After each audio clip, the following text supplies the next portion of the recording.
Assalamualaikum Pak Ganjar. Ya, terima kasih sudah bisa menghubungi ya. Pak Ganjar nih jauh-jauh dari SMK Negeri 8 Bandung ya. Oke lah kita mulai saja ya Pak Ganjar. Untuk interviewnya, silahkan Pak Ganjar apa yang hendak ditanyakan.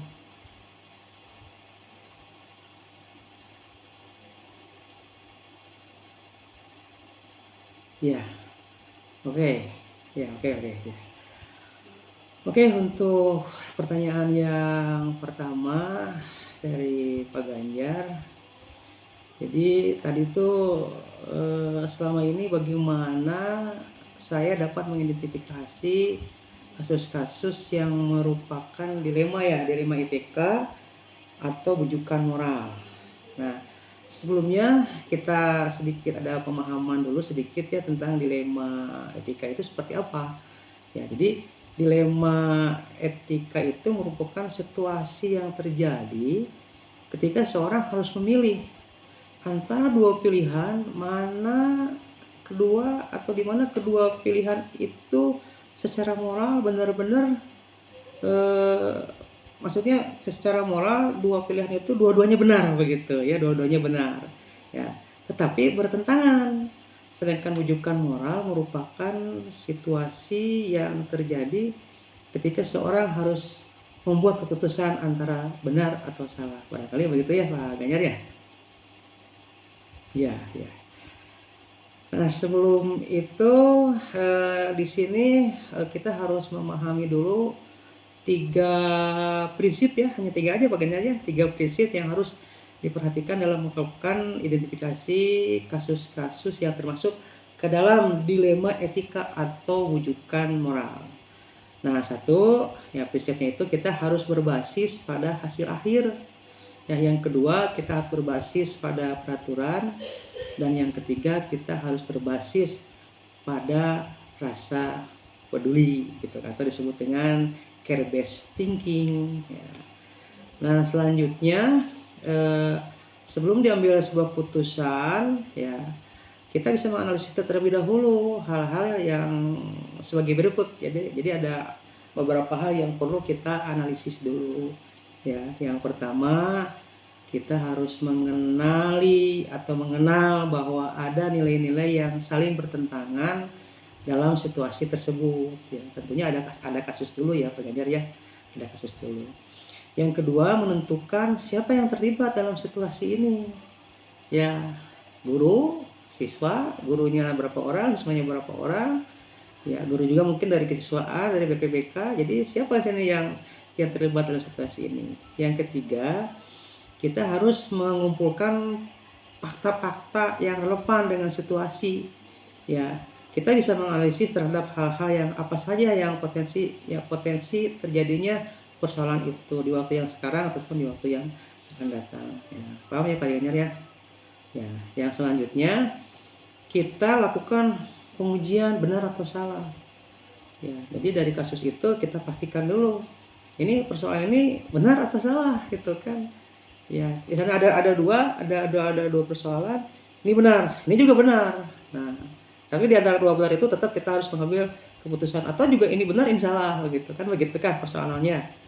Nah, yang kelima adalah kita harus menguji paradigma benar lawan benar ya. Jadi tadi sudah saya sebutkan paradigma benar dan salah, paradigma benar dan benar.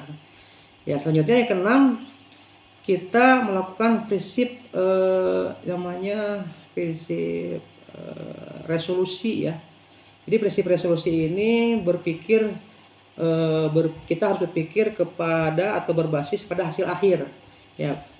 Berbasis pada hasil akhir, berbasis pada peraturan, berbasis pada rasa peduli seperti yang tadi saya sebutkan di atas. Nah, bila hal-hal tersebut sudah kita lakukan, maka kita bisa dengan mudah untuk mengambil sebuah keputusan. Begitu Pak Ganjar. Ya, ya. Oke, boleh lanjutkan yang kedua, boleh.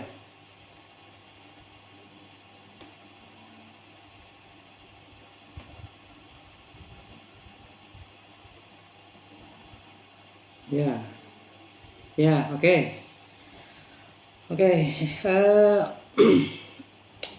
untuk yang kedua ini, barusan Pak Ganjar menyampaikan bahwa eh, selama ini bagaimana saya selaku kepala sekolah menjalankan pengambilan keputusan di sekolah ya, terutama untuk kasus-kasus di mana ada dua kepentingan yang sama-sama benar atau sama-sama mengundang atau mengandung nilai kebajikan ya. Jadi ada dua kasus yang atau dua persoalan yang dua-duanya itu kepentingannya sama benar, jadi sama-sama benar atau sama-sama mengandung nilai kebajikan begitu. Nah, untuk persoalan ini akan diputuskan berdasarkan hasil akhir.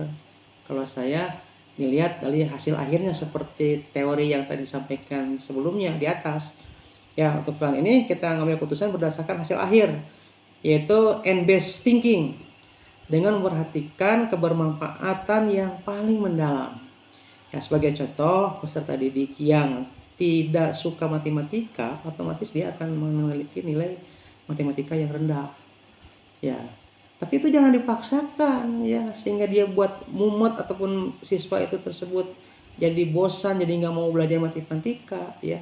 Tapi cukup disarankan kepada peserta didik yang seperti itu, cukup deh nak, Anda cukup hadir dan kalau tugas-tugas dikerjakan. Nah, kalau tugas-tugas kan bisa kerjasama dengan peserta didik yang lain. Nah, sehingga tidak ada perasaan tertekan dengan peserta didik tersebut, dan kita tahu peserta didik tersebut itu mempunyai nilai plus di bidang seni, dan dalam kasus itu atau dalam beberapa kasus peserta didik tersebut dengan keahliannya, dengan hobinya itu, dia telah mendapatkan beasiswa untuk kuliah setelah mereka lulus dari sekolah ini ya.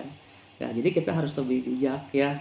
Jadi kalau nggak bisa matematika ya jangan dipaksakan atau karunya gitu kan. Orang sukses itu tidak selalu matematika ya. Orang yang tidak pandai matematika juga orang bisa sukses begitu kan, asal punya kemauan yang tinggi ya, semangat juang yang tinggi untuk tetap berprestasi begitu ya. Gitu ya Pak Ganjar ya. Silahkan dilanjut apalagi ya. Oh, situ aja ya. Oke ya, sebenarnya pertanyaan yang ketiga ini udah dijawab ya dari studi literasi atau teori yang sudah saya sampaikan di atas ya. Jadi langkah-langkahnya seperti yang dijelaskan tadi di atas itu, saya kira untuk persoalan yang ketiga, langkah-langkah atau prosedur seperti apa yang bisa saya lakukan itu langkah-langkahnya ada di poin 1. Oke, bisa lanjut yang berikutnya Pak Ganjar. Ya, yang keempat ya. Oke. Ya, oke. Ya. Baiklah Pak Ganjar, yang berikutnya adalah barusan bertanya tentang hal-hal apa saja yang selama ini yang saya anggap efektif ya dalam pengambilan keputusan pada kasus-kasus dilema etika seperti tadi ya. Nah, yang efektif menurut saya persoalan-persoalan itu ya, yang efektif dilakukan jika persoalan-persoalan itu dapat diselesaikan dengan berpedoman pada peraturan perundang-undangan yang berlaku, berbasis pada peraturan atau rule based thinking gitu. Jadi kalau dilihat sudah dianalisa tadi, dalam melakukan analisa ternyata persoalan-persoalan ini sudah didukung oleh produk hukum, oleh Permen, oleh Pergub, sudah jelas di sana, ya sudah tinggal sampaikan aja peraturannya bahwa penyelesaiannya harus seperti ini. Itu saya kira paling efektif ya, kalau persoalannya itu bisa diselesaikan dengan berpedoman pada peraturan-peraturan perundang-undangan yang berlaku. Oke, paham ya, Pak Ganjar ya, paham ya. Oke, masih ada? Oke, ada 3 lagi. Oke. Lanjut, gimana? Ya. Oke. Ya, berikutnya barusan Pak Ganjar menyampaikan hal apa saja yang selama ini merupakan tantangan dalam pengambilan keputusan pada kasus-kasus dilema etika, gitu kan? Ya. Nah, yang menjadi tantangan biasanya terdapat pada kebiasaan yang sudah dilakukan ya, yang kurang atau tidak berdasarkan pada aturan dan kepentingan yang lebih utama. Ya, seperti itu, ya. Jadi demi mempertahankan aturan yang ada pada sekolah itu, ya meskipun anaknya itu sudah ada jaminan usaha, jaminan melanjutkan sekolah, begitu kan. Gara-gara nilai matematika kecil, sehingga dia tidak bisa beri nilai, sehingga dia kategori tidak lulus. Wah, itu mah zolim ya. Tidak seperti begitu, ya.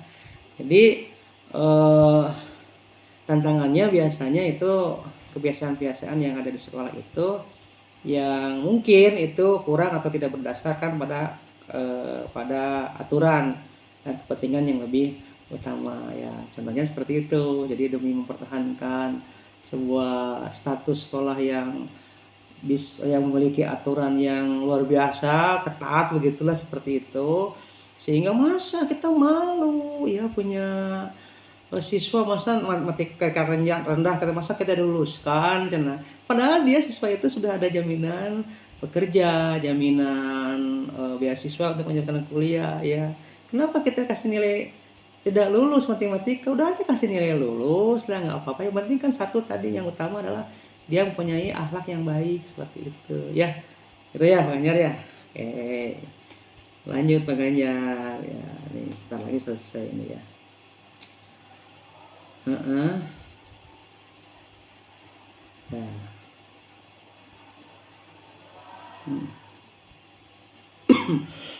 Oke. Berikutnya Pak Ganjar barusan menanyakan apakah saya memiliki sebuah tata kala ya. Tata kala itu apa ya? Jadwal ya. Jadwal ya. Jadwal tertentu dalam sebuah penyelesaian kasus atau dilema etika. Terus apakah juga saya menyelesaikannya di tempat tertentu atau memiliki sebuah jadwal penyelesaiannya, bentuk atau prosedur seperti apa yang bisa saya lakukan, gitu kan ya barusan ya kesimpulannya pertanyaannya ya. Baiklah, dalam penyelesaiannya tentunya akan dilihat dari bobot persoalannya. Apakah ringan atau berat? Memerlukan data dukung yang cukup lengkap atau tidak? Memerlukan banyak orang sebagai saksi atau tidak? Semua dilakukan sesuai dengan kondisi real saat ini. Begitu ya Pak Ganjar ya. Jadi ini mah conditioning lah. Ya, penyelesaiannya bisa saat itu selesai karena kategori ringan, daya dukungnya ada, lengkap, ya sudah, selesaikannya pada saat itu. Nah, kecuali kalau persoalannya berat, ya memerlukan data-data yang banyak, memerlukan saksi, orang lain terlibat, begitu kan ya, selain guru juga komite, ya tentunya tidak bisa diselesaikan dengan segera, harus ada dijadwalkan beberapa waktu ke depan gitu. Ya. Iya, gitu ya, ya, betul betul betul. Ya, selanjutnya gimana? Heeh. Oke ya. Nah, yang berikutnya itu adakah seorang atau faktor-faktor apa yang selama ini mempermudah atau membantu saya ya dalam pengambilan keputusan dalam kasus-kasus dilema etika tersebut ya. Yang membantu dalam penyelesaian persoalannya adalah data dan keterangan dari berbagai personal yang terlibat selain dari studi literasi yang pernah saya lakukan ya, juga itu daya dukungnya dari data-data ya dan keterangan-keterangan dari personal yang terlibat dalam persoalan ini. Itu ya, singkatlah, itu mah gampang lah Pak. Silakan dilanjutkan.